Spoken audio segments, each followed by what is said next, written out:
Hey there. Hey everyone. How you doing? It's Louisa Tanner-Munson from Feel Good Astrology. And I've got I think, a bit of a treat tonight. I'm joined by Pernell Bobby from AstroShaman, Pernell Bobby on YouTube. We've worked before. We've had some lovely cosmic conversations and he's really chill. He's really awesome. We are connected through time and space right now from completely different countries with completely different internet speeds and different sounds in the background. And it's all exciting. And this kind of energy of difference is what I'm really excited about because I look at astrology from a sort of channeled Western perspective. And Pernell, he's shamanic, very much on a cosmic healing journey. He practices many different modalities and also combines Western astrology and also Vedic astrology. So let's bring him on now and have a little bit of a chin wag. How this is going to go, we're going to talk a little bit more about Vedic astrology. The chat room's open so you can ask questions if you choose to. We're also going to look at sort of the times that we're in right now. So, today we've got, in fact, in about 28 minutes time, Sun, Saturn are going to be absolutely in their Cazimi whilst we're speaking. So it's a really, really potent time. And of course, Mercury's in there as well. So there will be a bit of forecasting going on. So first of all, welcome to you all. Please do leave us a message in the chat room and let's bring Pernell on right now. Hey, how you doing? I am well. I'm well. Thank you very much. How are you? Yeah, I'm feeling great. Very excited. It's been a long time coming, hasn't it, this conversation between us?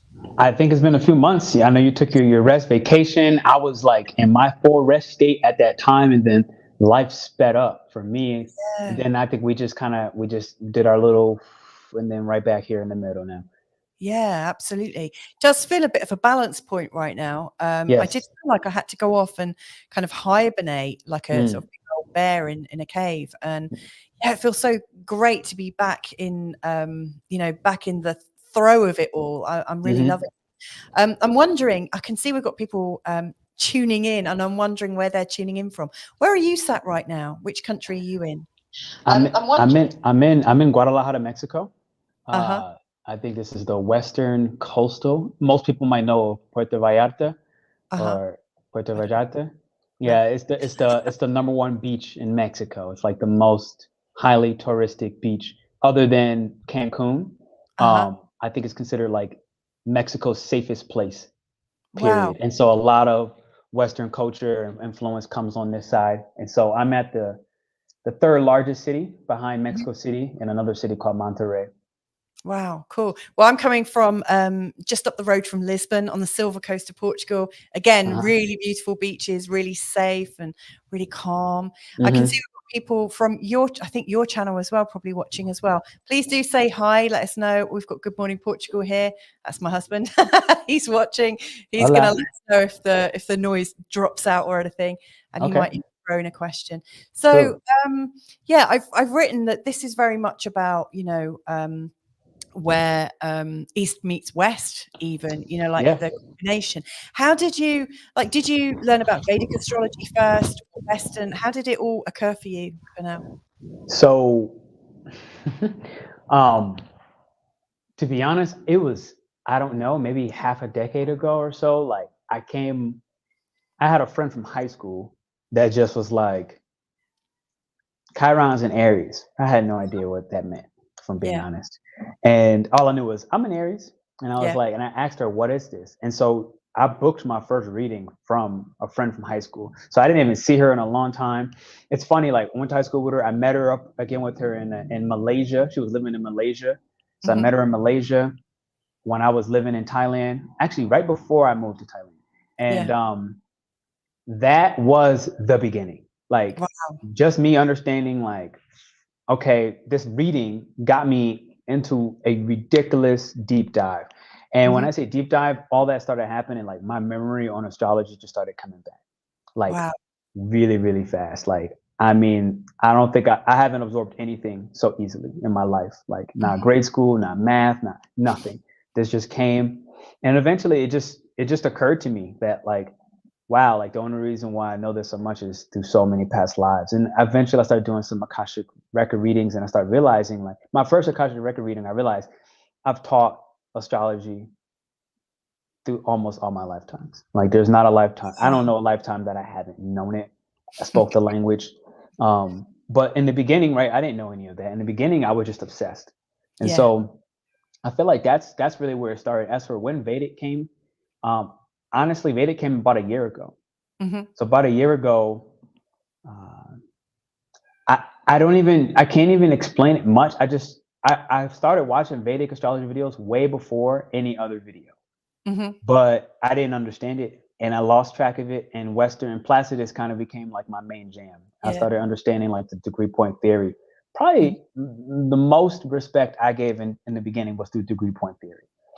And it just, from there, it just continued to unravel. And eventually, like, as I learned Western astrology, Vedic astrology just came back. And then I started understanding, like, okay, boom, you cannot, personal opinion, you cannot separate any of the astrologies. They're all different aspects of the same language. And the way I look at it, it's like Spanish is Spanish, right? But there's different dialects of Spanish. And so me living in Spanish speaking countries over the last 4 to 5 years helped me understand, like, living in Colombia, living in Mexico, you know, going to different Spanish, being in Spain, I realized, and meeting so many people from where is this place with a P? I don't know, Argentina, Chile, Paraguay, all these people, I started meeting them. Peru, that was the one. I started meeting them all, and Spanish became a huge, like, focus of mine, because it was like, oh my God, like, there's just so much. And so, long story short, what I didn't understand about my journey with learning Spanish was that it was simultaneously teaching me that astrology is the same, that the language of Spanish is Spanish, right? But there's so many dialects, and they all matter. Yeah, I mean, that's a funny thing, because obviously I live in Portugal. We speak Portuguese, but and you know, Portuguese people and Spanish people, like, next to each other on the you know, on the border between the two countries, they really don't like to be, like, they hate it when people say, oh, you speak the same language. But when you see their languages side by side, you know, some of our supermarkets will have you know, the names in Spanish and also in Portuguese. You can work between the two of them. Speaking of these Latin languages, we've got Irene joining us from Brazil. Hi, Irene. And we've also got Joda joining us as well. So thank you so much for joining us from Sydney. Oh, it's so nice to have people joining us. So if you have any questions, please do just ask. You're really welcome to. So yeah, I get that. And you also know quite a bit about human design as well, which is incorporating astrology even further with other modalities. Do you want to talk about that? 1000%. Yeah, like, so human design, the way I look at it, astrology is a language.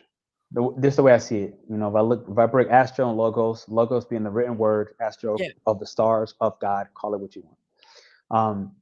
And so for me, human design is being able to put astrology into practice. Like, because at the end of the day, we're humans. Like, I can be a shaman, I can channel from God knows how many different dimensions. To be honest, I never know where I'm channeling from. It's kind of not the point, right? Like, if I'm really, like, being honest about it, it's just like a message comes, I listen, or I try to use my human mind and not listen somehow, some way. But at the end of the day, human design, we're humans. So when I look at it, especially through the astrological lens, it's just helping us understand, like, how to implement it. And as our, like, we have this blueprint, you know, or your astrology chart, but it's like, it's all theory and like cryptic codes of, like, this God language that without the connection, it just becomes something I find that we obsess about and we use it. And I'm saying we as, like, a grand, I can't say everybody, right? I'm not saying everybody, but we use it as, like, I find a crutch more, or a reason for why our lives are the way it is, why I'm in this fatal situation, why I'm blessed, right? Whatever the X, Y, and Z. And I find that, like, with human design, it's just, when I'm, like, really working with people, it's helping me, even in my membership, it's helping me help them understand how to put it into practice, like what to respond to and what to leave alone. What is your actual design and reason as a spiritual being in a human body for being here. Like, what are you literally supposed to do? Right. Yeah. It's just a matter of the application of how do I use the best parts of myself? How do I understand the parts of myself that are hidden somewhere in my subconscious, somewhere within my genealogy, and essentially create prosperity, right? Like there are certain sequences that you can put with human design, and it's a matter of like a combination of certain astrology planets and charts. And they're really not orthodox in a sense. Like if I look at it, there's one sequence, there's a love sequence, and the sequence actually starts from your spiritual intelligence, or something called your SQ. And that will be one of your planets. So every chart is going to be different. It might be your Mars in Taurus. And then it'll lead you from a Mars in Taurus to your emotional intelligence. And then it'll be your moon in Cancer. And then it'll lead you one more or two to three more, I believe. So now you have to essentially create this like triangles of how does my Mars in Taurus, my moon in Cancer, and my Jupiter in Aries actually help me resolve these traumatic relationship wounds? Yeah. Right. And so it's a sequence that I don't see it anywhere outside of astrology. So when I look at human design, it's like I find that not many people, if I'm being honest, not many people find me and book me on the human design, mostly because it's not understood. Human design has an imprint on people because it didn't start with anything to do with astrology. No one understood that human design came from astrology in the beginning. It was positioned as this astrology in English, basically. Like if I use astrology as a language, it was described as astrology in English. So you didn't need to know your unconscious planets and astrological placements. No one knew that. No one. And it's kind of old now. Like human design is not new, right? No, at this point, it's old. Yeah. So it has an imprint, it has a blueprint of, well, this is what it is. And it's like, well, what they never told you is that it came based off astrology. So people who are astrologers, they actually have a very easy pathway to understanding human design. It's fascinating actually, because like last time we met, we you were talking about like your blueprint, like your human design blueprint. When I took my time off, I started living by my blueprint. And boy, has my life turned around and changed the game. It's a game changer. And that's one thing that I really notice. Human design, it kind of gives you all of these recommendations, it tells you what you need to be doing, how to do it, etc., etc. If I'd had that blueprint from birth, that would have made life so much easier. Right. And yet I'd love to see how I can make astrology as helpful, because astrology, you can see so much, you can channel the charts, which is sort of my approach. I kind of feel into it. But I really like the structure that human design is, like what your strategy is, what your authority is, how you know you're not self, like when you're not really being yourself, what is the indication of that? And so I'd really like to kind of cross-reference them. So I think I might need to do a deep dive into that as well. But anyway, what are the fundamental differences then? Like I know we've got some tables that I'll in a sec, but these tables you're using to get a Vedic forecast from, what's the main difference between the Western and the Vedic?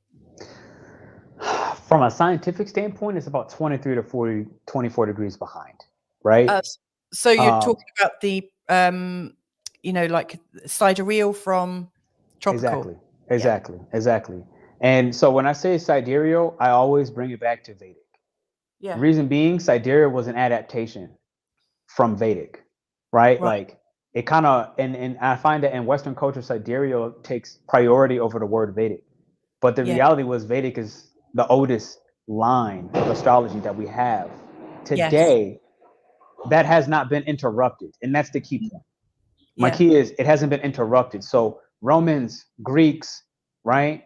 They all kept changing the culture of astrology. So that's why there's, asteroids in one, you have, right? Zeus is a part of Jupiter, but then it keeps changing, right? And so it's because all of them have been conquered. And that's the difference that I find with Vedic, or could be considered Indian astrology as well, but mostly Vedic. And the reason why it's Vedic is because there is a system. So like you spoke about with the human design, there's a system behind the Vedas. Right. And what I find is there's not a system behind Western, and it's not for any other reason other than they have astrology as it's kept being delivered from culture to culture, but it kept breaking up through being conquered. It broke up, and then the emperors and the rulers, they changed it. They changed who the gods were, whether it's Athena, whether it's all the gods that exist. They kept changing it, and the difference is Vedic was auditory, and it's never been conquered. It's never been lost. It's been told down from family to family, son to son to son to son. And so the hard part about Vedic, what makes it so difficult to, I feel, find its authenticity within the immersion of the Western world, is if you are not under a mentor who was passed down that information through the line, you're not going to get the real scoop. Yeah. And I'm talking about the scoop you can't find on YouTube. Yeah. This is the difference. Like, you can't Google it. Yeah. You can't Google it. You can't find it on YouTube. And this is where it's difficult. You have to actually find a mentor in Vedic. So there's just levels of complication of how they learn to protect the culture. It's the same thing that happened here in Mexico with the Mayans and the Aztecs, right? Yeah. They passed down certain things through alteration only, so that when the Spaniards came and conquered, they couldn't take away their identity. Yeah. Right? They killed up, they destroyed their buildings, they took their women, they changed the color, they changed their culture in many ways, their foods and X, Y, and Z. But they weren't able to take everything that the healing and the medicines. So the medicines are still in the land. All the herbs, they're in the land. And the recipes, they're in the land because they've been passed down. Right? So when you get sick, like my partner's Mexican, for example, and it's like, she's like, oh, like go get this tila. I was like, what's tila? Right? Like, I've never even heard of tila. Oh, this is for your nervous system. If your nervous system is out of whack, you just drink tila. This is what we used to drink. And none of them understand why they drink tila, but it's passed down through the next. Exactly. It's just passed down. It's rich. It's beautiful. Exactly. Yeah, I love that. And yeah, I mean, that's actually speaking of, the times we're in right now where everything is available for people. We lose the magic of having information and the responsibility of carrying on the story and lighting the light and passing it on to other people. Exactly. I want to move on to Sun, Saturn, and Mercury, which are all three sort of energies that you use, or planets that you'll be using in Vedic. What do you think about the conjunction between both of them today? What does that speak to you about? So my big step one, when I look at this conjunction, I understand that Mercury and Saturn are combust, right? It's coming to Cazimi. And the irony of it being in Pisces in Western is that this is our opportunity to, in a sense, serve the king. So when I say the king, I mean the sun, right? Like, the sun sign is considered, from the perspective I'm going to look at it today, the king. And the king has a kingdom, right? And the kingdom would be all of the planets, all the zodiac signs, which could be your tribes. It could be your nobles, right? Like, it could be different provinces in the land. That's just the Saturn, Mercury. That's all these planets. But the kingdom, I look at it as the sun. Wow. Right? And so everything is here to serve the sun. Now, the difference is nobles, if I look at this from, like, the English and Crusaders and just that time frame where there's different provinces and you got to come and give your riches to the kingdom, and then they leave your land alone. You pay your taxes. Yeah. And then they let you survive. They let you live. It's happy, peaceful, as long as you pay your taxes, right? As long as you bring them gold and you maintain the harmony. So gold, the sun, again, gold, right? Your taxes. So every planet has their taxes. So when I look at this conjunction, it's a matter of Mercury and Saturn. They have to pay their taxes to the sun. To the sun, they have to pay their dues. We're getting a little wave out from Jasmina.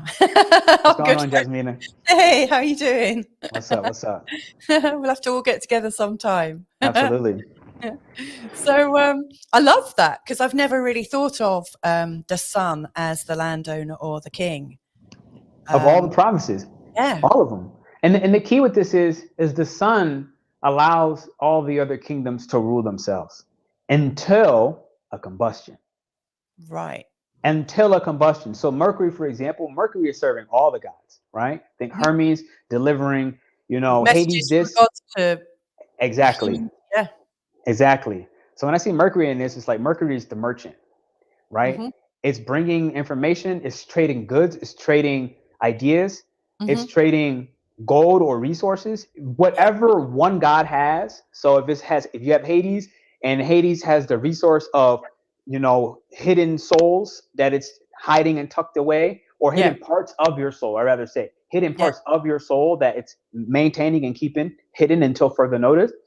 Mercury is then transmitting that to whoever. So right now, Mercury is transmitting messages between Saturn and the sun. And we all know that a Saturn sun square is difficult, right? Now, in Vedic astrology, for example, Saturn is called Shani. The sun is called Surya, right? And Shani, the sun, is literally the son of the sun, right? It's a child of the sun, I'll say. So Saturn is the child of the sun. Now, as much as the child, there's another child as well. This child was the first child, but it was more so like it's forsaken. And it's why it's part of Saturn being isolated and kind of far away, and really works against the rule of the sun until a combustion like now. Right. Until it's combust like now. Right. And so Mercury is combust very frequent. Now, the difference is Mercury has learned to grow. Mercury in the sun is combust as well. Mercury in Pisces, sun in Pisces, they're both combust as well. But until Mercury is 3 degrees away from the sun, it has developed a shield. So anything 4 degrees, 5 degrees, 6 degrees, the combustion starts, I forget in the moment. Maybe when does combustion start? 14, 12? I forget 14. right now. 14?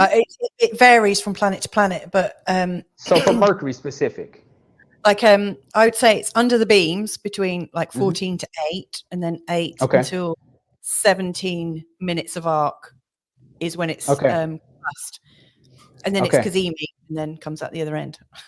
Boom. So take what she said, right? And now I'm gonna add this into the mix. Because Mercury is always shifting around the sun, over the decades, millenniums, and eons, it has created a shield. So it can operate. My point is, it can operate in combustion as long as it's above 3 degrees. Once it gets below 3 degrees, it's completely burnt. Now it has to serve the sun. So my point is, Mercury can maintain its trickery. It can twist words. It can manipulate. If it's in Pisces, souls, irrational fears. Oh, I not thought of it from that perspective. Like, like if Mercury's making transactions in the sign of Pisces, it could be souls. Not thought of it like that. We've got Sarah Taylor joining us from just down the road from me. Sarah's really cool. She's another fellow projector. Yeah, they're the guys. You're the guys of the generators, 1000%. So yeah, while it's in Pisces, it's communicating and it's transporting souls, as well as irrational fears, as well as your imagination from your higher self, your God form. Right, which is essentially formless. And so that what I just said is going to bring us right back and bridge and have Vedic show us an element that I feel is linked to one of the deities, long story short, and it's going to help bring a bridge, right? So while, like I said, Sidereal is about 23 to 24 degrees behind in Western, right? So while the sun is at 9 degrees in Pisces, all conjunct, sun, Mercury, Saturn, all 9 degrees. In Vedic, it's happening at 15 degrees, 23, 24 degrees, right? So it's in Saturn. It's in Aquarius. So right now, the sun is in Aquarius in Vedic, Mercury is in Aquarius, and Saturn is in Aquarius simultaneously. Not one or the other, simultaneously. So this is the bridge, right? When I say Shatabhisha, this is just a constellation in the sky.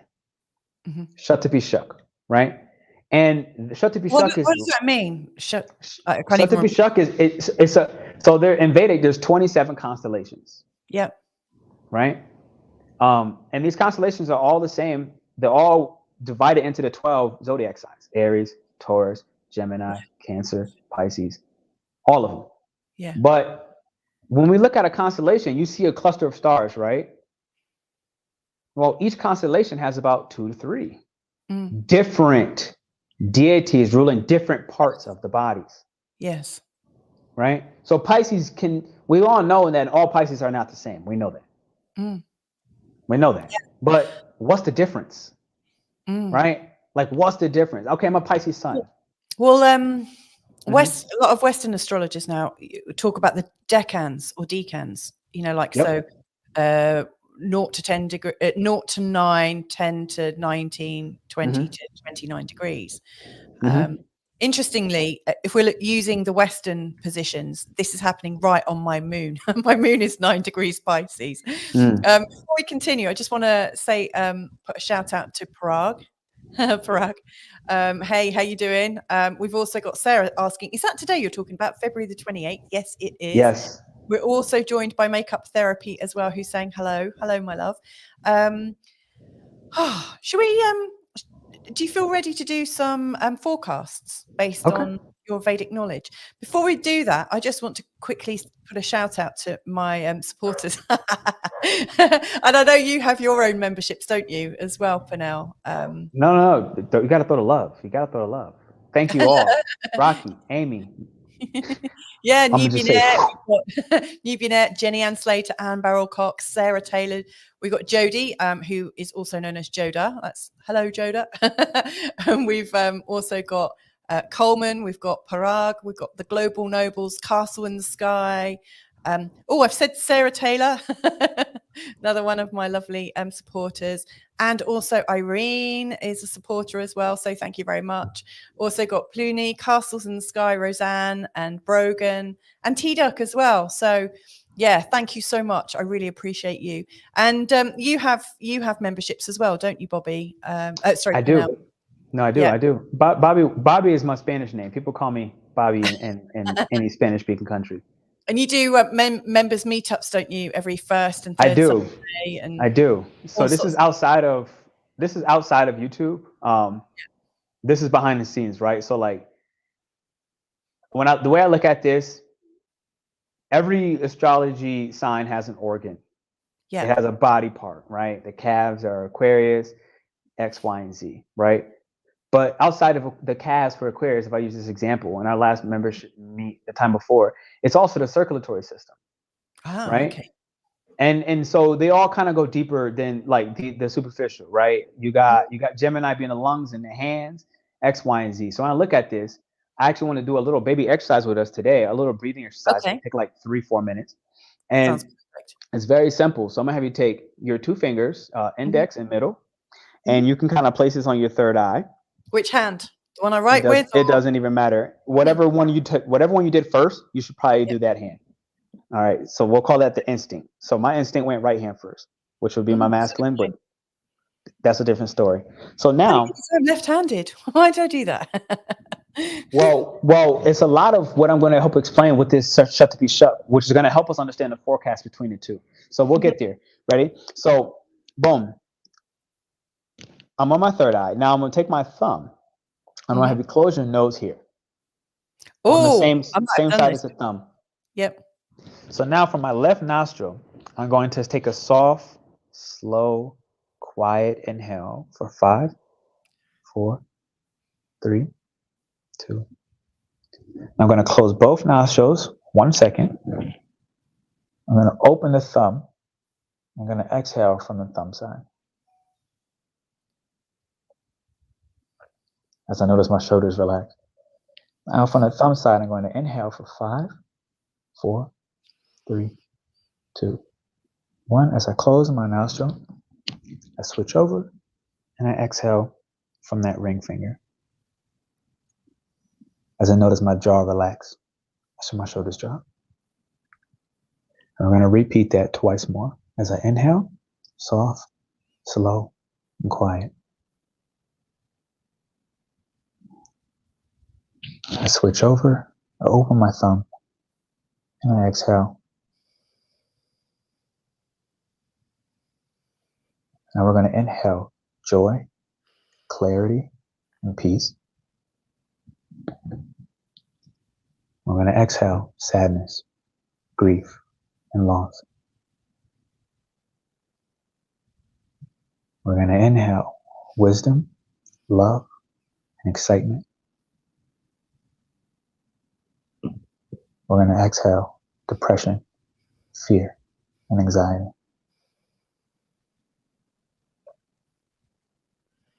We're going to inhale light, love, and abundance. And we're going to exhale everything that doesn't belong. That was wonderful. Thank you.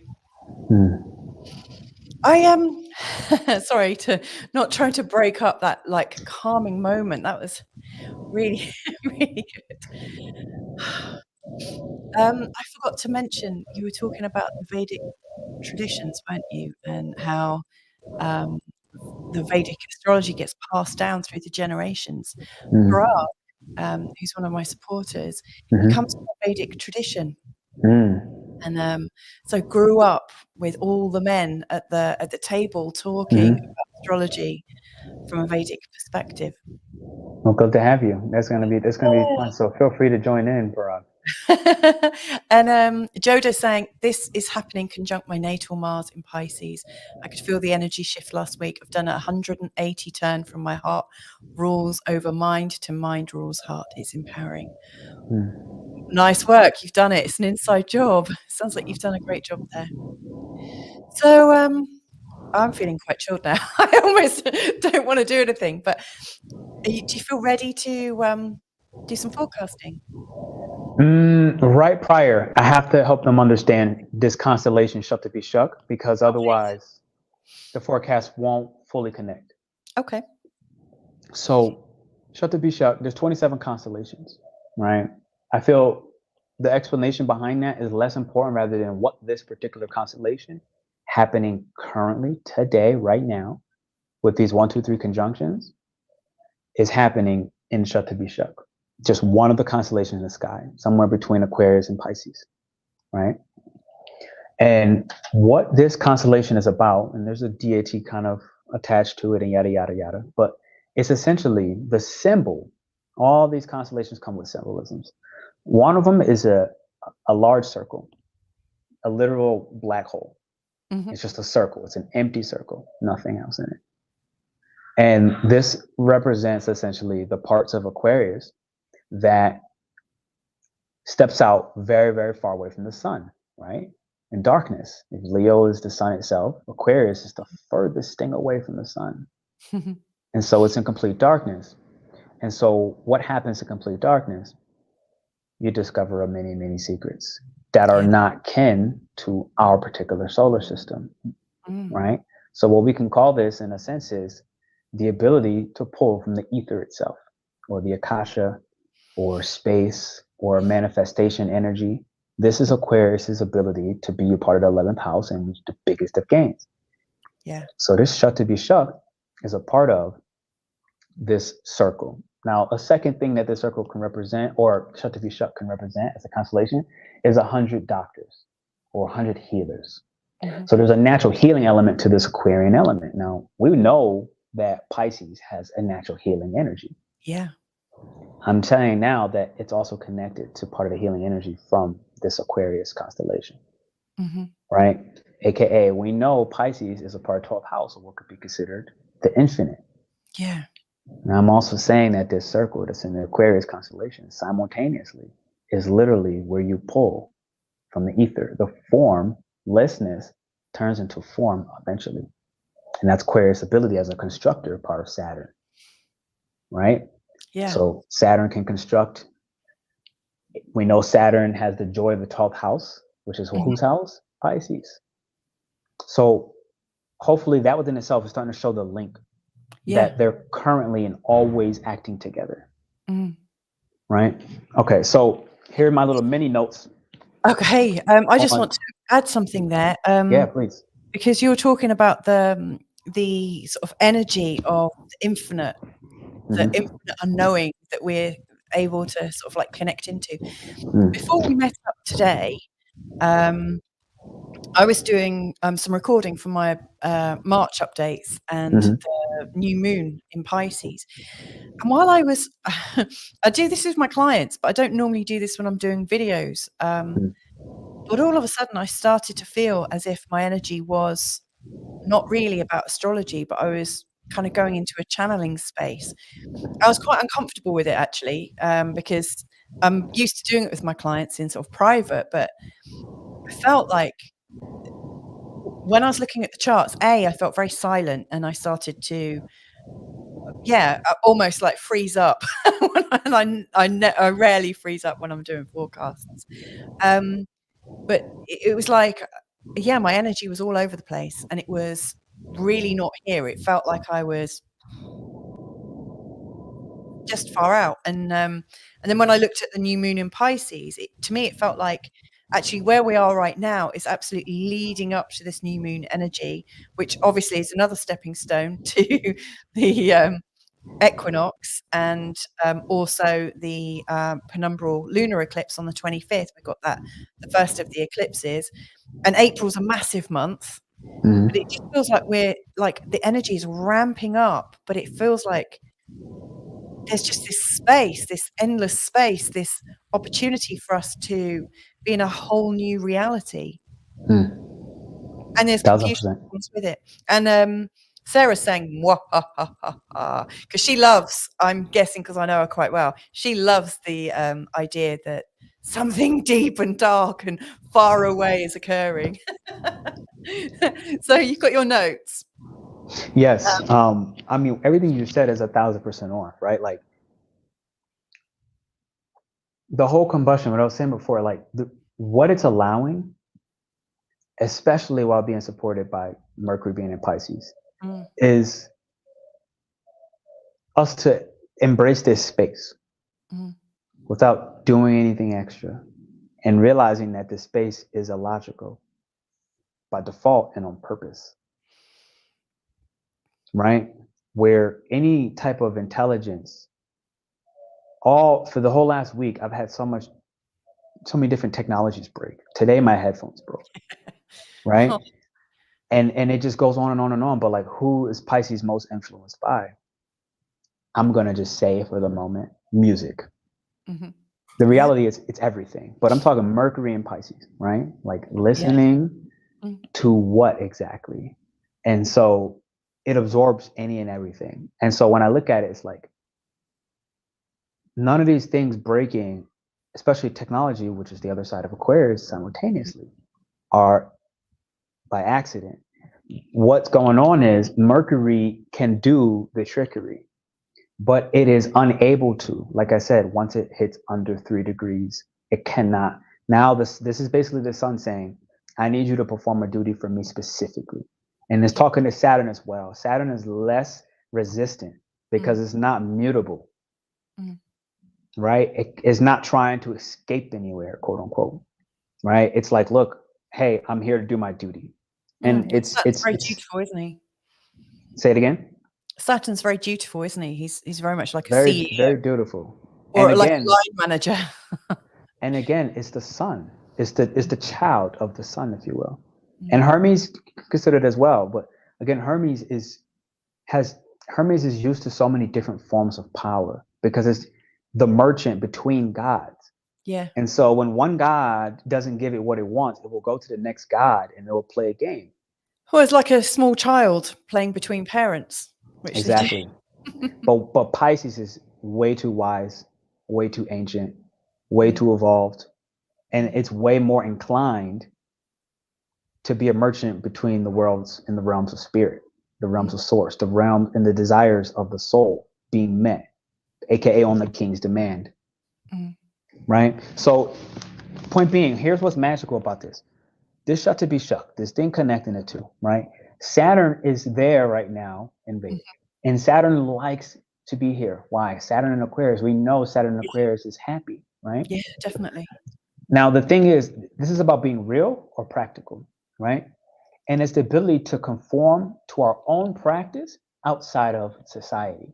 And that's what this combustion is helping us do on the Aquarian side, on the Vedic side, to conform to our own practice outside of society. So when we give the reports, I just want you to remember, I am taking this report from this forecast we're getting ready to do now, and I'm understanding that it's about conforming to my own practice outside of society. Okay, that's what Saturn is here to do, to serve the sun. That's Saturn's piece. Now, the second piece is about joy and thrill from the intangibles, things you cannot touch, right? Meeting the external manifestation, aka, boom, it's here on Earth. So it's the joy and the thrills from the intangibles meeting the external manifestations. Okay, next two and last two. This whole Shatabhisha is about understanding that you cannot divorce knowledge from action. I want to hear what I just said. And listen with your heart, listen with your soul, not with your mind. You cannot divorce knowledge from action. So being wise, being a scholar, what I'm saying is, it's not enough. It doesn't matter how much wisdom leads to action. You can't separate. Exactly. Yeah. So it doesn't matter how much you study the occult. It doesn't matter how much you study astrology. You may be the scholar of scholars. Congratulations. Without acting on that knowledge, basically what's happening, you'll get lost in that void that I spoke about. You'll get lost. You have to act on the knowledge. And each time you act on the knowledge, it's actually not about reward. It's about gaining the confidence that you can take the intangibles and create them in a physical reality. Okay. We're joined by Mary Cole here from California. This particular conjunction is on her 8 to 9 degree Pisces ascendant. So we've got quite a few people who are like really feeling the energies of it. Do you want me to bring up? Do you want me to bring up your slides? This is the last one. Oh, okay, sorry. And then now the last one is wasted energy from the abstract versus the practical. So this whole combustion right now is about understanding how not to waste energy on the abstract. Because again, we're talking about the infinite. So without an endpoint, without an action, without a practical approach and thought process to being out there, you'll get lost. All right. And those are the most important. Those are like the key critical factors to this Shatabhisha, which allows me to kind of do these forecasts. So can you just remind me of the first ones? So you've got taking practical action on your knowledge and not allowing the energy to be wasted. What were the ones coming? Okay, that's 1. 2, to conform to your own practice outside of society. Now, this is going to be a spiritual practice. This is going to be a spiritual. We're still in Pisces combustion, right? It's a spiritual practice that helps you step outside of the boundaries of society. Yep. Okay. Number 3, this is joy and thrill from the intangibles meeting the external reality. Yep. Number 4, you cannot divorce knowledge from action. Yep. And that works vice versa, which I didn't say before, but that means you cannot divorce action from knowledge. Meaning, that's true. Don't act without wisdom, without, like literally like, and I want to almost exchange thinking for wisdom because of the signs of Aquarius and Pisces. Yeah. Right? Because they're not here to exert their intelligence. Even though you can consider Aquarius wildly intelligent, it's not here to exert that intelligence. It is just intelligent. Yes. It's not here to be like, that's when Aquarius is out of line. When you meet the Aquariuses that are like, I'm smart, look at me, they're falling in their shadow, right? Like they want praise from that. That's a different story. They're Aquarius in their true form. They're not trying to do that. And then say it again. Wasted energy is the other one. And that's basically number 5. Because that within itself will be one of the wasted energies, because that's not divine in nature at all. Right? Yes. So wasted energy from the abstract versus the practical. And this is about understanding what are the things that are wasting my energy. Right? Like right before I came on this live today, I was trying to create a background when you were like, boom, send me a picture. And then life wouldn't let it happen. And I noticed that my computer was streaming all day for hours until I tried to create this background. And then it was like, I couldn't even click it. And I was like, okay, life, the intuition from Pisces part was telling me, this is unnecessary. Leave it alone. It's not needed. It's not needed, right? Yeah. But the mind within me was like, yeah, but I want to. And then as soon as I said that, I was like, okay. And I follow my human design. And I recognized the frustration. So that had me understand, Pernell, you're off track. Yeah. So that's when I was like, okay, boom. What is the way that I do not waste energy and most practical? Okay, well, I already have a resource. I could screenshot from here to here, which is what I did. And it took seconds. And that flowed and it was easy. Yeah. Right. Okay. We're all about ease and joy and glory here. Boom. So now we can move into the forecast. Okie dokes. So is this the screen you'd like up? This is I feel I want to go from the other one. The Western. okie dokes. Okay. Let's go from here. And the reason being, because I understand that most people right now, they likely will not know their Vedic chart. That's my imagination. Yeah. Right? So I'm going to read your forecast on this chart, yet I'm going to make sure I pair it with everything I said from the Aquarius chart, which is the first chart she showed you. Yep. All right. From this one. Okay, boom. So here we go. Okay. Can you make it bigger again like that for a moment? That's on the other one. Oh, it's the other one. Okay, leave it alone. You want me to make this one bigger though? If I just take it off, I can make it a little bit bigger on Canva. Let me just take it off. Let me just kill that. Hang on. Let me just make it that bit bigger.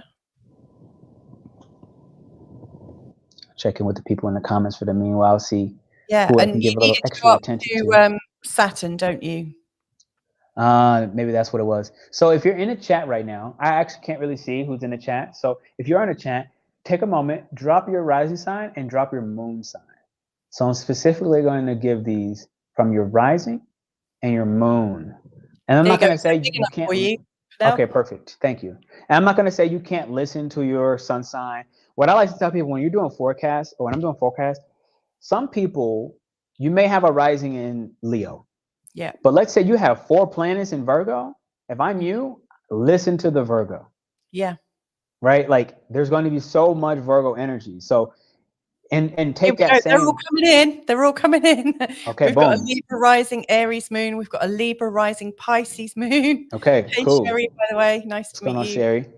We've got Miko coming in. Hi, my rising is Virgo, moon in Capricorn. Okay, perfect.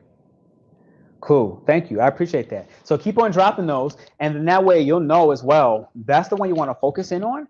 And then I'm going to give the forecast on the boom boom. And then you can ask the questions and then understand, like, I saved a lot of energy to be able to channel a message rather than trying to look at it logically, because the whole thing behind this combustion is the mind is combust. It's illogical. And it's in Pisces. It's illogical. The channel is going to work better. Okay, right, here we go. We've got Joda, Pisces rising Leo moon. I've put mine in as well. Scorpio rising Pisces moon. Dope. Let's do it. Okay. So Aries, you're number 1. Okay, Sun, Mercury, and Saturn. Now the key thing with your forecast right now is Mercury and Saturn are here to serve again the kingdom, aka the sun of the 12th house. So we all know in standard the sun doesn't really enjoy being in the 12th house. It loses a tremendous amount of vitality. Now, one of the things that you're going to notice during this time frame, Aries, you're going to have a lot of expenses, and they're going to seem like they're going to come out of nowhere. Part of this 12th house, you're going to lose physical, material things. I am an Aries. I'm a triple Aries. What did I tell you? Just today, my headphones broke. It didn't even make sense how it broke. Like I just picked them up and I was like, when did this break? So again, coming from the 11th house, all that Aquarius energy was your 11th house Aries. All this 12th house, you're losing some of your big gains. You're losing some of the things that were probably useful. And I'm going to say a lot of this might be technology, but this is also going to be different debts. This is going to be different. And these are partially karmic debts as well. Understand that part of this 12th house, some of these are karmic debts. Some of these are things where maybe those are headphones that I stole in the past life, right? Or whatever. You play with that how you choose. Now, I'm looking at the rulership here. Sun is ruling your 5th house. So the kingdom here essentially mainly wants you to really address your confidence. Okay? It really wants you to address the time you make for your own creative expressions and how you creatively express yourself. Now, when I say express, it makes me want to go to Mercury. So what is Mercury here to do and help with? Your documentations. So likely if you have been having expenses and you have not been finding a way to structure these documents in a way that brings your mind mental peace and ease, you're likely losing more things. And so I use an example as an Aries today. I did my accounting and I had not done it for 2 months. So I did like 10 months, right? I did like 10 months. I was on track. And then the last 2 months, life just like hit me with a tornado. And I was like, finances are last on the list. These documents are last on the list. But now, what is it? It's tax season. These debts are due. So this is a part of the Mercury side of, by doing this accounting and slowing down, Aries, and allowing yourself to follow your intuition. Today, my intuition said, go and do your accounting. Don't do your email list. So what does Mercury want to do with this ruling of the 3rd and the 6th house? It wants to do the writing. It wants to do the email list. It wants to do you see what I'm saying? But Mercury had to serve the sun for me in this instance. And so what does that 5th house, in a sense, allow you to do, Aries?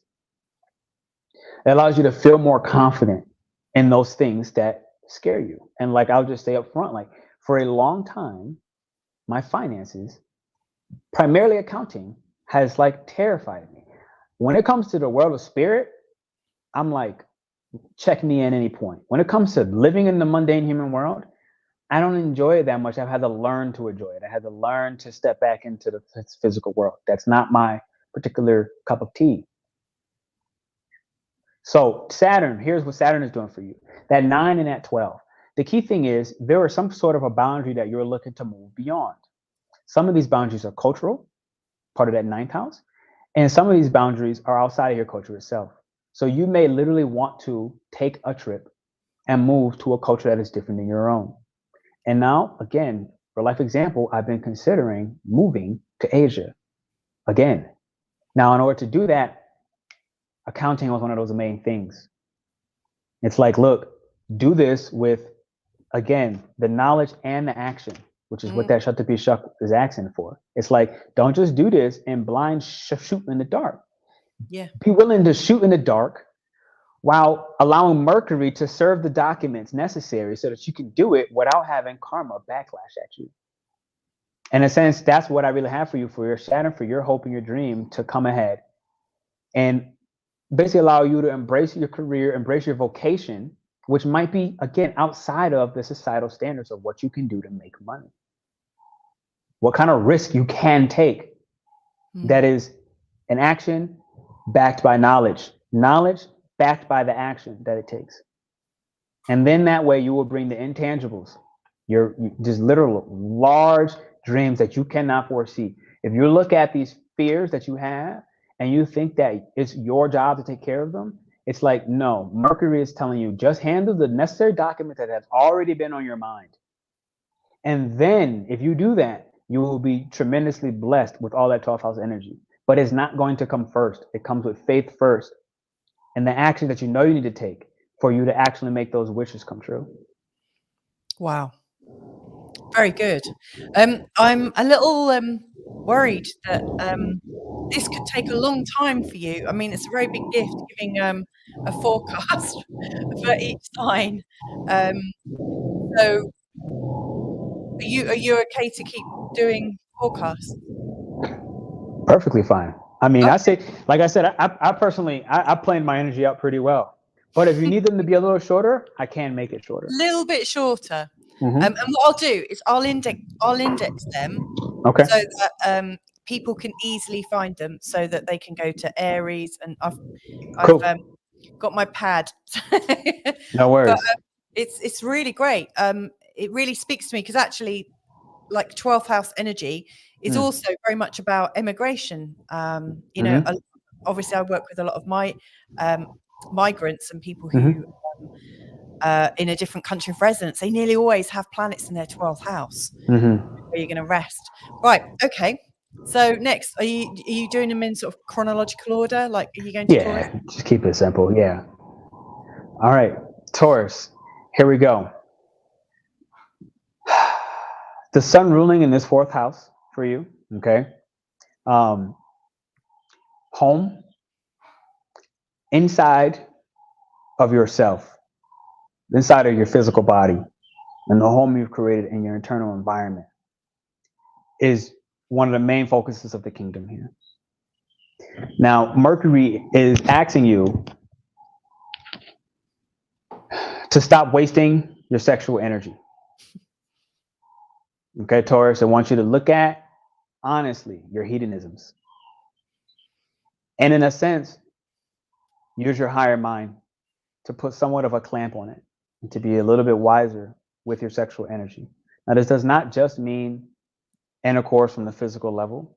Okay, this also means the risk that you take with the management of that sexual energy towards your career, towards your vocation. That's what Saturn is helping you to do in the process. And so if you just slow down, which I'm not speaking about in areas of life where you know you're patient. I'm talking about the areas of life where you've been afraid to take a risk. The ones that make your nervous system shake a little bit. That's the one where if you take the moment to step back and retreat into your own internal body, you'll realize that you have all the guidance. And that's it for you, Taurus. That's incredible. I love that. All right, Gemini. Okay, Gemini. So the sun, the kingdom right now, is asking you to be courageous with your expression. Okay, now what is being expressed? It's asking you to be courageous with your expression on spiritual themes. You yourself have a message that is directly connected to the divine. But as long as you are looking to be socially polite amongst your peers, you're not going to go very far. And the kingdom is asking you to speak your mind with courage in this day and age. And if you take that courage, you allow yourself to mutate, you will be able to address your deepest psychological passion and actually structure it in a way where you allow yourself to speak from a channel and not from your mind. And this is the primary gift that you have, to speak from a channel and not from your mind. As long as you speak from a channel, the kingdom will protect you. The moment you speak from your mind and you look to manipulate another because you understand what they desire and you understand their personal psychology, you will suffer somehow, somewhere. And this is something where your suffering will be in private. No one else will see it. It will just be between you and God. And basically, God's going to say, I want you to know that it's between you and me, so that there's no one else to look and blame and point a finger. And that's what I got for you, Gemini. That's amazing, because Sarah's being asked to speak up, which would be great, because Sarah is amazing. That's the key. That's the key, Sarah. Sarah, Yeah, that's the key. Sarah. Yeah. All right, here we go. Cancer.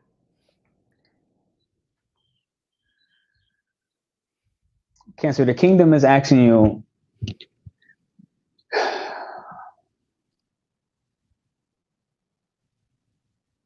to address what's worthy to you. To take a look at your ancestry. And I'm talking about your karmic family and all the ways that they needed to be courageous and all the ways they've communicated messages back and forth with source, with spirit, to essentially create the real estate that Cancers and Capricorn energies are really known for developing. So what I'm saying to you, Cancer, is the kingdom wants you to look bigger, wider, outside that comfort zone, especially in things like real estate. Now, this doesn't have to be physical real estate that you own, but it's more so about land. This is about land. So it's like, don't think small as I have the money or I can take the loan to go ahead and invest in this little property here. It's asking you to go a little outside of that to the land and owning that. Now, where? The irony is you might be responsible for creating land outside of the country of your origin. And that's terrifying. So if you're from Portugal, you're being asked to go land and take land in Mexico. Right? So that, and it's just a higher duty for you. Now, the structure that it's going to take and be required is basically you sharing these ideas with a little combination of people you're intimately connected with, but also using your natural discernment to speak to new people and realize that it's going to be a balance between some of these new people will become the people you're intimately connected with, and they will help you with these investments. They will help your mind essentially expand outside of the parameters that has been safe and comfortable. Wow, I love that. My husband's Cancerian sun. Thank you. No worries. There you go, Cancer. And he's got Leo rising. I think we've got some Leo risings watching as well. Leo? Okay, let's do it. All right. Leo, the sun ruling your first house is asking you to do this, to emerge. Now, emerge from what exactly? Well, on a mental level, emerge from the fixated dreams that you used to have. And I'm talking the largest of aspirations.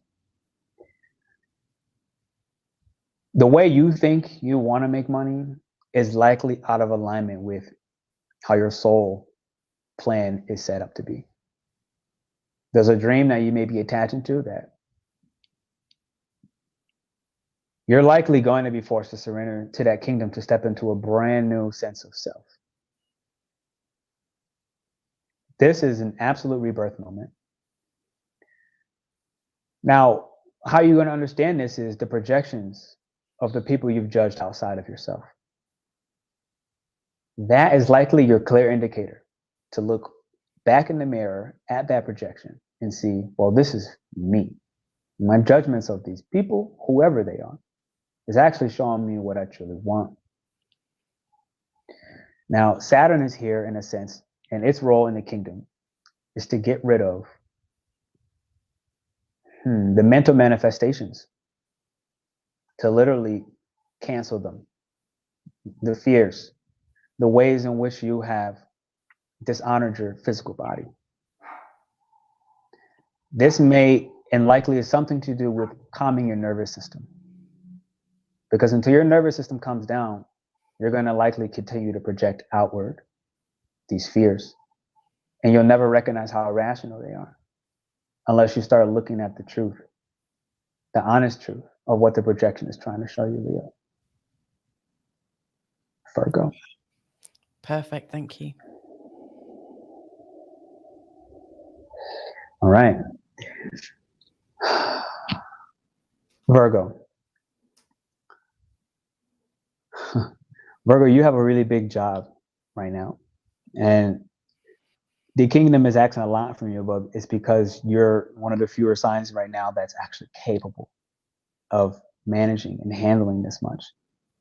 And so, again, the original phrase of you cannot divorce the knowledge from the action is huge right now. You cannot divorce the action from the knowledge. It's huge right now for you. And understanding the kingdom is essentially advising you to see this from a higher perspective. Okay? Excuse me. Mercury being in a sign of Pisces for you. When I say, excuse me, the higher perspective, this is about more purpose-driven work. And understanding that where your physical body is at the moment, it doesn't support your current growth. That is up to you to decide whether it's about a change of diet or implementing some spiritual practice that shifts you from spirit into the physical, not from the physical into the spirit, because you're already a natural master of the physical, but your shadow side is Pisces. And so Saturn is, in a sense, helping you to be confident with everything that you're getting rid of in the mind, as well as the nerves in the body, is providing you the courage in your heart, promising you that if you take this risk to make some alterations, some shifts, the ones that have been scaring you, at the end of the day, someone that is significant in your life, if they don't exist yet, will come. And they're going to bless you in a tremendous way, unforeseeable. And it likely will set your mind on a service-driven work that actually has purpose, not just because you want to help. Libra. Wow. Thank you so much. Let me just, we've got a message I just want to quickly show from Blue Lotus, who's saying, hello, happy to see you both. Love the Vedic perspective too. Thank you. Blue Lotus, let us know what your rising sign or moon sign is, please. And there may be a forecast for you. And Miko is saying, oh my, because they've got the Virgo rising. So we've got a few Libra risings here. Ready when you are, Pernell. Okay, Libra. The sun ruling your 11th. Now, given the fact that this is currently a transit going through Pisces, Jupiter naturally being a friend of the sun, it's very possible that you have conformed to certain societies and groups that are actually not unique to you. They just exist. They're just a group. And it actually is holding back your spiritual calling, your true purpose. Okay, something that is above and beyond yourself and above and beyond what you can provide to the other. This has humanity written all over it. Now, the key with your mind, in a sense, you're being asked to surrender the beliefs on many levels. But a lot of this is Mercury is going to have the chance to shift, especially if you are speaking with cultures that are different than yours, wildly different.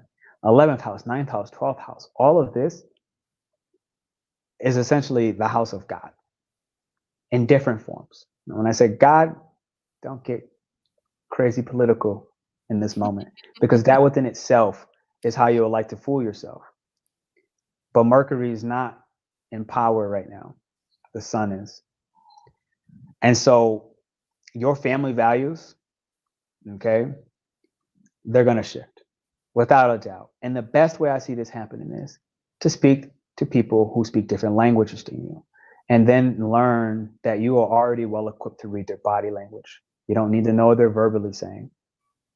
You're well equipped to read their mind in a way that translates into a language you do understand. But playing games is not going to serve you very well right now.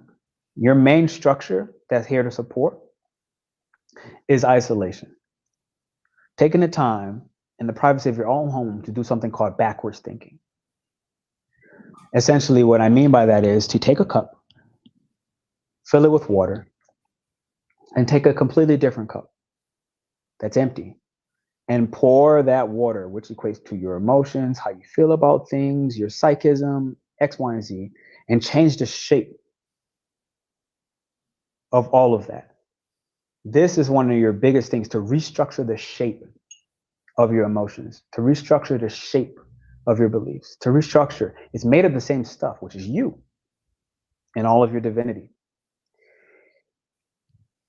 That will allow you to speak more courageously against the societies that are actually repressing humanity, which is closely linked to something you're very much here to mediate.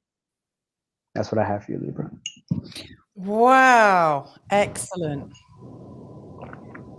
I'm sure we'll get some comments in. We've got some more coming in actually at the moment. So for Scorpio rising then, there's me, Scorpio rising and Pisces moon. And then we've got Blue Lotus as well, who's Scorpio rising and Pisces moon, or a Western Aries moon. And if I'm not mistaken, I might be wrong, but I think makeup therapy also has Scorpio rising. If I remember right. Let me know. I might have a terrible memory lapse there, but there's a few of us. I know I'm a Scorpio rising as well. So, Scorpio, here we go. The sun in the kingdom has called you to purpose, okay, to maturity. Now, maturity bringing us closer to what exactly is the question? How is maturity going to help our purpose, the true purpose? Well, Mercury is in the process right now of discovering what's wasting its energy,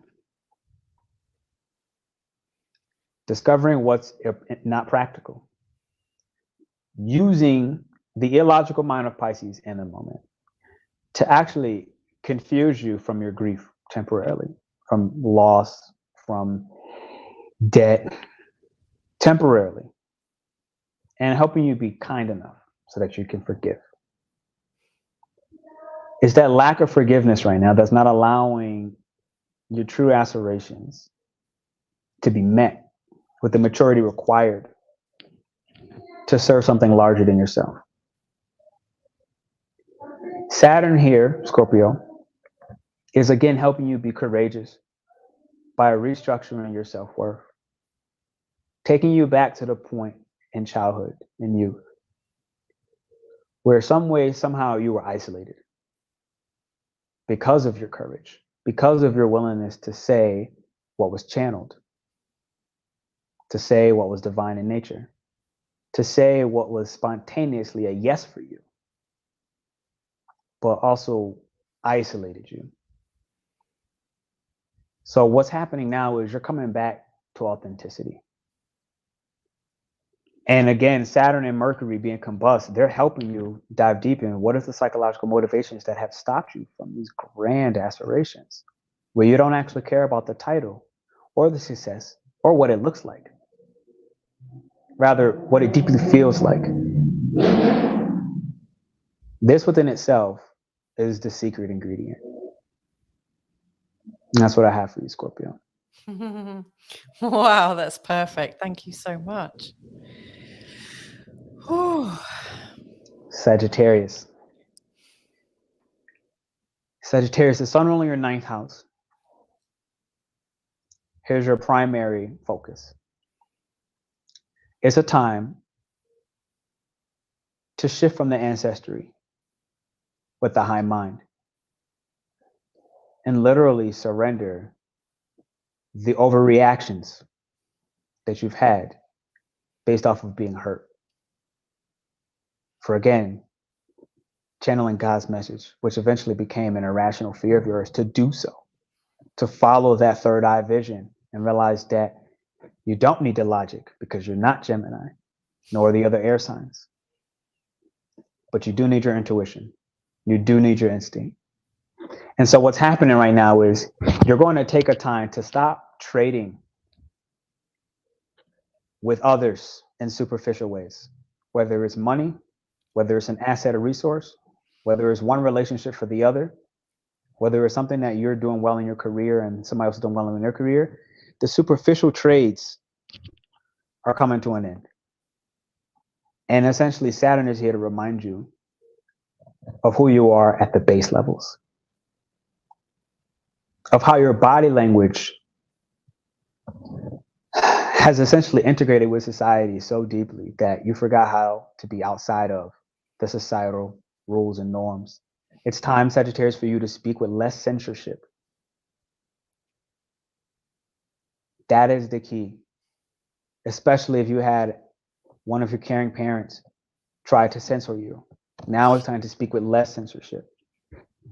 And if and when you do that and feel worthy within that process, especially through speaking affirmations around your self-worth, you will start to make massive gains. And you will meet the right people. They're waiting for you. That's what I have for you, Sag. Oh, get in. That's my sun sign, and I really felt that. And Sarah saying, holy smokes, Sagittarius.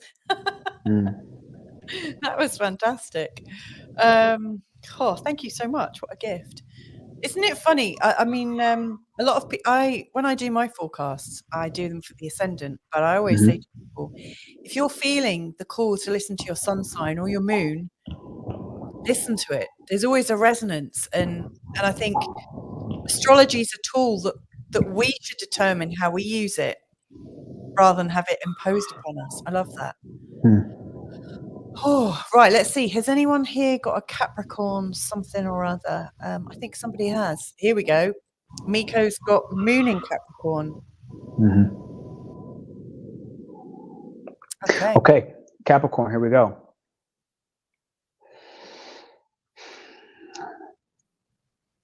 Capricorn, I've been feeling this for you a lot, and it's all about diving deeper into your grief and the things that you feel you've lost by trooping forward. If there's anything you know how to do, is to put your emotions to the side and move forward. But that's not going to continue to work. Not if you want to get to your truest passion. To have a motor that drives you, that you can spontaneously say yes to. One that, in a sense, allows you to start feeling it's worth taking a deeper dive into my emotions so that I can actually get rid of this parental influence on my psychology for why I do what I do that's actually not structured or aligned with my true self, with what I want to do when I wake up in the morning, with how I want to make money when I wake up in the morning, with how I want to attain whatever asset or resource. Saturn and Mercury on its combustion is really here to help you expand your imagination. This is the key. But in order to do that, you, Capricorn, have to help it by working through the body. The physical body is the key. So what I suggest is take a serious and sincere look at what's hurting on your physical body. Is it your knee? Is it your back? Is it your heart? It's the heart. Start addressing the heart wounds. Start addressing the repressed anger, which is being stored in your liver. For you, Capricorn, I'm honestly just feeling this. Like, the membership I'm running, like, this is one of the key things. Like, it's not so simple to just say, I want hate out of my liver. It's not that simple. You have to do things with method. And if and when you do that, it doesn't have to be forever. You'll find that you'll start getting some of these most repressed feelings that are not allowing you to see accurately, not allowing you to see truly, and not allowing you to align with your soul. And you're one of the most mystical signs, in my personal opinion, regardless of what people say. But until you address those heart wounds, until you address that grief, that loss, the anger that's repressed, the worry that sits in your stomach, causing indigestion, bloating, gas, all of this, it's not gonna help. You're not gonna go far. So you have to shift your entire body language and how you speak positivity over your life. That's what I have for you, Cap. Wow. Like Miko's really resonated with that. I'm working on this stuff now. You're so on point. Wow. Yep, to the method. Fabulous. I'm not sure we've got anyone with an Aquarius energy. I'm sure we will have people with an Aquarius energy come, like watching later. I'm sorry, Anda, you've got Libra and Moon. I didn't put you up earlier, but you're going to come up on Pisces, I promise. So Aquarius, then you're doing really well, by the way, may I say. Dope. I appreciate it. Okay, here we go. Aquarius.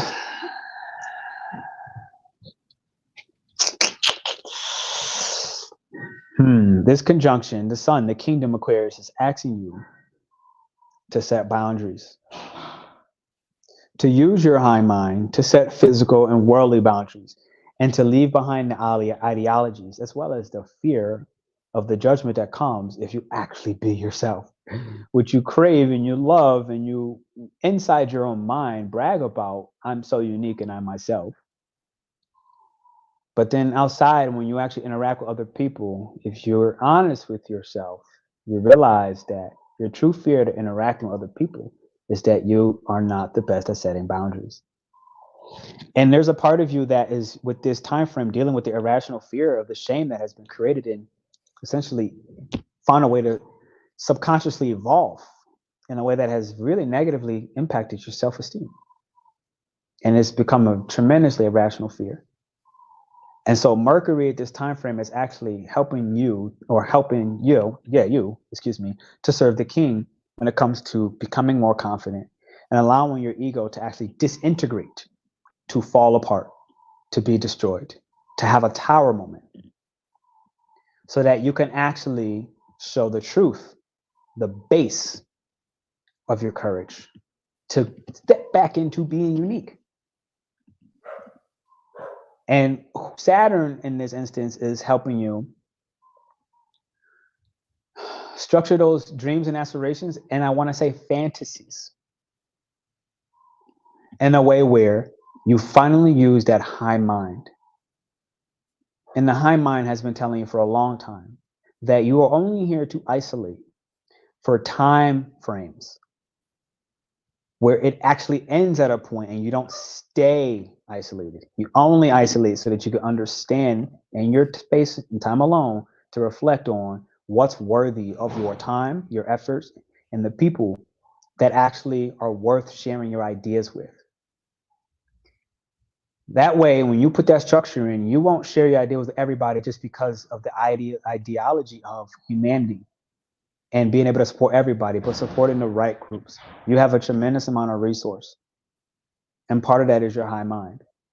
But if you support the right group, you won't have to step back into continuously disintegrating your ego. And then there's a part of you that will, because that's actually what will be necessary as the world evolves at the rate that you've seen it, aka in the futuristic manners. So to actually create the future that you've seen, it's about looking at the now, being back in the present, step in the void, in the infinite space, and come back to Earth, and step back into the void, and go back to Earth, and step back in the void, and repeat that cycle forever. And realize that that's a part of your design. That's how you take the intangibles and externally manifest it. The pain is only coming because you're not manifesting the externals. You've stepped into that infinite space over and over, but you're not manifesting the externals. And that's the pain. That's where the irrational fear has become this subconscious programming that it's time to surrender. Perfect. Whew.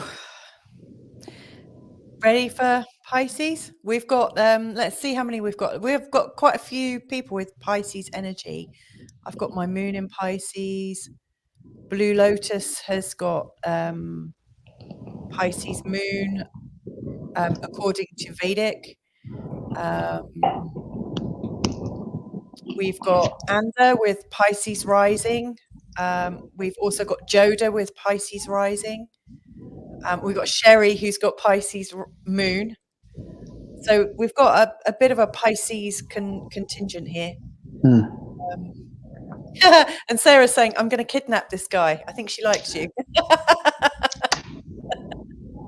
Love. Ready when you are then, Pernell. All right. Pisces, here we go. Obviously, you're one of the stars. Yeah. Pisces, the sun is asking you to take care of your body. No matter how I want to shape this, that's what the kingdom has required. And a lot of this is because a part of you in your past lives have spent so much time in monasteries, meditating, reaching the true understanding of universal love. And now you've reincarnated with that. Great. The issue is all those past lives gave you very little experience in the real world. And so finding divine love in the esoteric and hidden spaces of your subconscious, or just your soul or your heart linked to the soul, is not enough in the physical world. And it's at the point where you're starting to understand that discernment and boundaries are tremendously important from the moment you wake up. So this equates to creating rituals that allow your physical body to feel grounded before you start having your mind do work for you, before you touch your cell phone. before you touch Instagram, YouTube, anybody. Before you interact with your coworkers or your peers, or you see your emails, the kingdom is demanding this. Hear what I just said. It's a demand. It's not a negotiation, Pisces. And so Mercury at this point is actually forced in this Pisces to go ahead and isolate and reflect and feel into its own feelings before it interacts with other people. So that when other people do try to gaslight you because it is consistent and you have allowed it because you bought the story, psychologically speaking, that you're a martyr, and it's wrong. It's never been right. It's become your default because you haven't learned to set boundaries in a physical reality. But that doesn't mean that it's your design. That's not what you're here to do. I've seen some Pisces become the most miraculous superstars in all areas of your life that they put rituals into, that they set boundaries up for. So the boundaries of Saturn is actually here to take away either your career or some large group and association that you've been a part of. You'll likely find that sometime before Saturn finishes, that group, that career will be gone. Even if you feel like you can't foresee it. Never forget, Pisces, that you're a Pisces. You're an infinite being, the infinite being walking on earth. There's a reason why people look to steal and drain your energy. Because you are a free passageway to the Akasha, or the infinite, or having their manifestations come true. And what is time for you to understand in reflection is that those only come true temporarily without you taking care of your boundaries first thing when you wake up. And those boundaries can be simply something that you do with yourself, like brushing your teeth and making your bed. The day you think that you cannot make your bed and skip the routine is the exact same day that someone will cross your boundary that you hopefully know you have, and you will know now because Mercury in that fourth house rulership will force you to reflect, to introspect on what is the things that guy was saying. It was this. And so you're going to be forced to serve the king in this instance. And how you take that, I think that it actually could be very easy for you because you are amenable water and you are absorbable. So my largest suggestion for you, Pisces, kind of goes back with Sagittarius, and start listening to affirmations first thing you do when you wake up. And let it be on your iPad or something where you don't get text messages. So that when you turn the affirmation on, it's just the affirmation. It's not an email. It's not a text. It's not your parents are the key here. Whatever your parents' psychological influence was on you, it can't be that right now. And then you'll win, Pisces.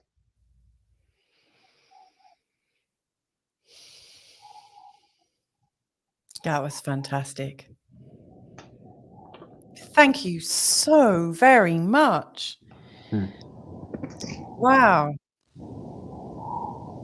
You have a very clear voice. You know, it's always interesting when and Sarah's saying fantastic, so well done. It's always interesting when you're speaking to somebody in their power because their voice is so strong, so clear. It's felt. The vibration of it is felt completely. Thank you so much. Absolutely.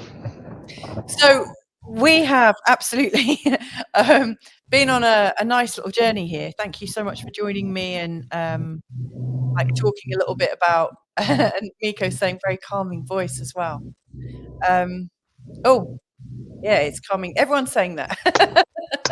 I appreciate y'all. You know, so we've spoken briefly about, you know, how, like from your worldview, astrology is a language with many different dialects that can all fit together, all these different traditions. And you've been talking about those 5 core things that this energy is bringing about, like confirming your own practice, taking practical action, you know, and wise action, you know, not wasting your energy. Something about joy and thrill. I can't quite remember that one, but yeah, the joy and thrill that you get from the intangibles meeting the external manifestation. Thank you. And then you've done these amazing, beautiful forecasts for everybody. That's amazing. And I think we've attended to people in the chat room, all these wonderful people who've joined us from all over the world, literally all corners of the world. It's been brilliant. Have you got a final thought that you'd like to leave us with tonight, Pernell?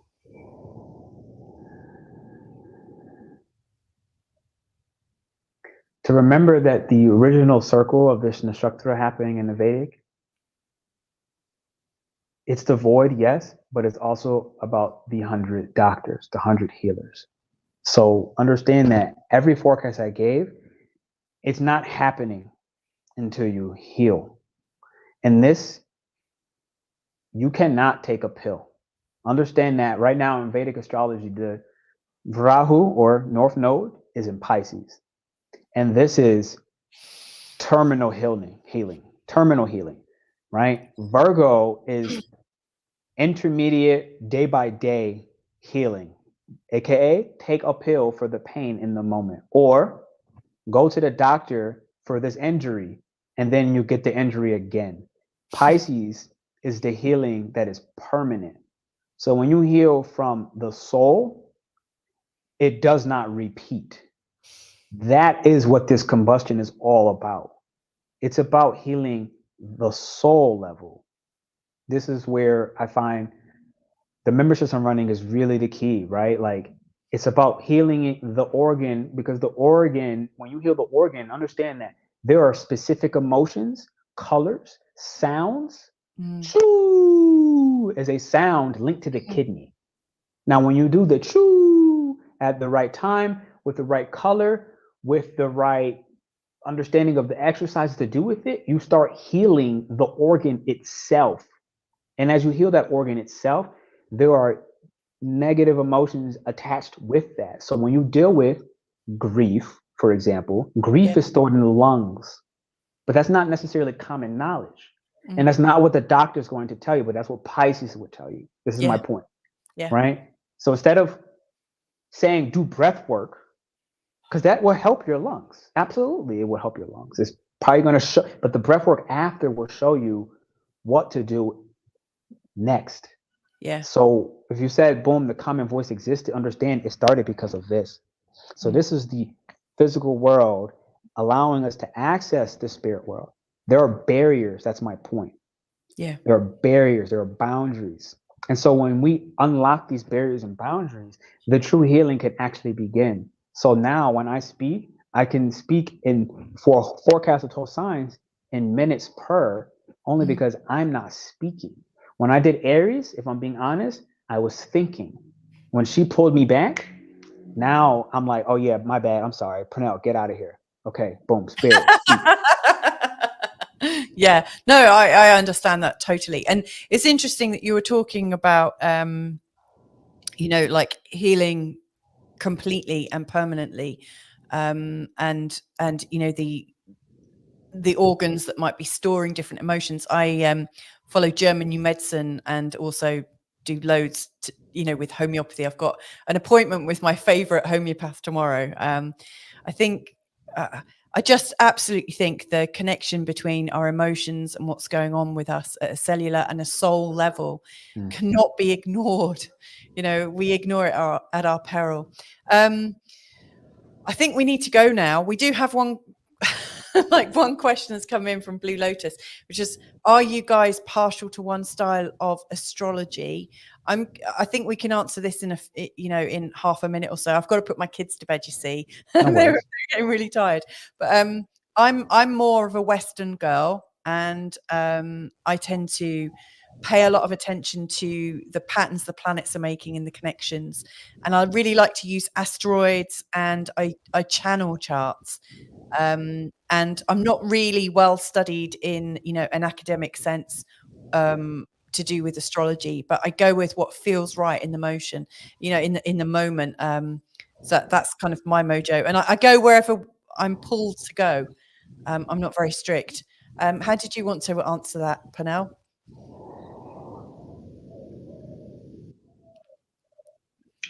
I think whatever point 3 or 4 was the way is knowledge and action. And a part of that is understanding that Astrology is the language of the gods, and Mm. gods don't speak Don't take action. with mundane, with so well, unless you channel, unless you intuitively allow the message to come through.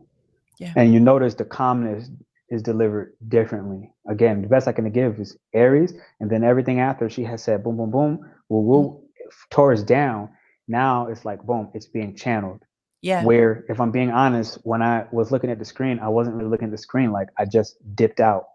Yeah. Fantastic. I think this is really great. And Blue Lotus is saying, thank you both very much.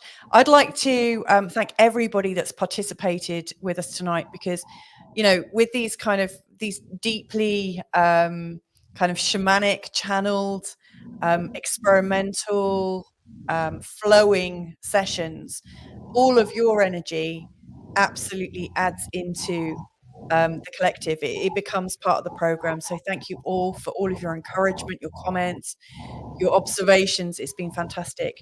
Pernell, that was awesome. Really enjoyed having you on this channel. Please, will you come back another time? Let's talk about it.